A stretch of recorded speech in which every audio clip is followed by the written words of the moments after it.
Full-size mechanical keyboards are cool and all with their number pad, their F keys, and their macro keys. But you really just don't have a lot of space to move your mouse around, even if you do have a really big mouse pad. And sometimes, they're just too bulky. So that's why I decided I want to build one of those fancy 60% keyboards that you find on the mechanical keyboard subreddit all the time, and see if they're any better. So I went to gonskeyboard.com, ordered up a Nerd 60 version 2.0 PCB, and a couple weeks later it arrived from South Korea and I was able to get started. So now you can see me installing the diodes onto the PCB, just stick them into the holes labeled on the back. One weird thing about this PCB is that the solder pads are on the would appear to be the back of the PCB, whereas you would think you would install the diodes onto the bottom of the PCB facing upwards, but there was no solder pads there, so I had to install the diodes on the same side that the switches were installed. It ended up working, but it was a little bit cramped at sometimes. I did end up cracking one diode, but just be careful, leave a little bit of slack to move them out of the way, and you should be fine.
After I'm done soldering in all the diodes, I'm just going to trim off all the leads for the diodes with a pair of pliers. At this point, you should probably take some piece of metal, some tweezers, some pliers, and plug the keyboard into your computer and short out all the pins of each switch one by one to make sure that the diodes are installed the right way around and that you didn't miss any diodes.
Now I'm just going to install the stabilizers. I'm using PCB mount stabilizers. You can get plate mounted or whatever you want, but I got PCB mounted. They consist of a part that clips onto the switch and a outer casing and then a bar that connects them. They're super simple to put together and to install to the board. Just make sure you do this before you install the mid plate if you have PCB mount stabilizers. Otherwise, it will not work.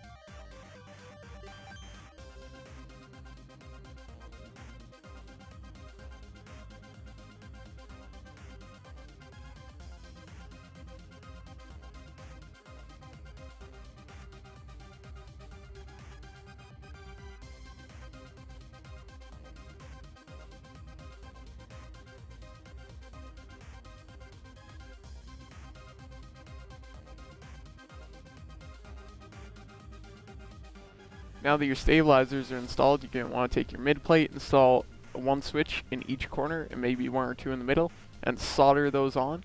And then you're just free to go to install the switches. Be careful, on cherry switches there is a thin little lead that does get bent sometimes in shipping. So make sure that all your leads are sticking out and actually go through the holes before you start going to town and soldering them all on.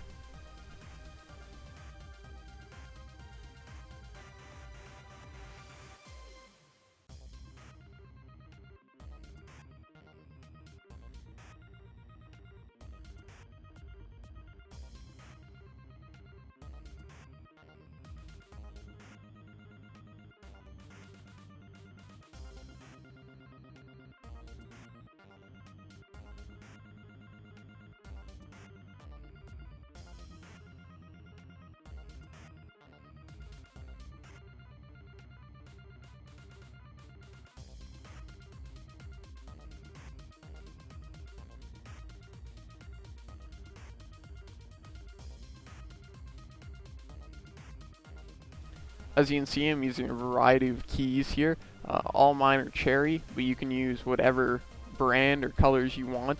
That's one of the great things about building your own keyboard, is that it's free reign. You can combine different brands, whatever your PCB allows you to do, or if you're hand wiring them, just you're free to do whatever you want. I'm using blue for the alphabet keys, clear for the number row, green for the keys that you tend to press a little bit harder, black for keys that you never press at all, like caps lock and Windows key, and red for your modifier keys, the keys that you tend to hold down. These are just what I chose. You can go with whatever you want in your build.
after you're done soldering all your switches, you're basically done with the electronics. If you're installing LEDs, it does take a little bit longer, because then you have to install an LED per switch plus a resistor per switch. It basically doubles the amount of time that it takes. But it still didn't take me a very long time. Probably took me around 2 hours. But you're basically done with the electronics for now, so you can just install your keycaps and then install it into a case.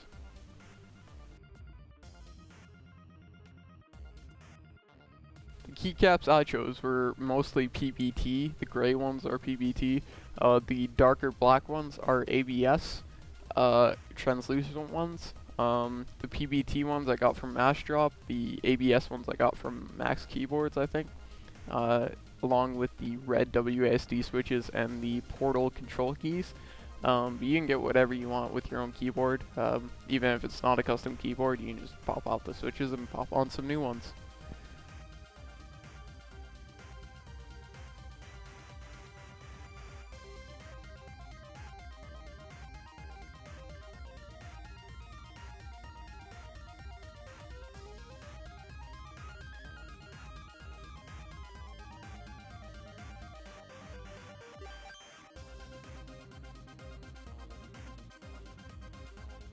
So that's it for this video. I technically have a working keyboard now.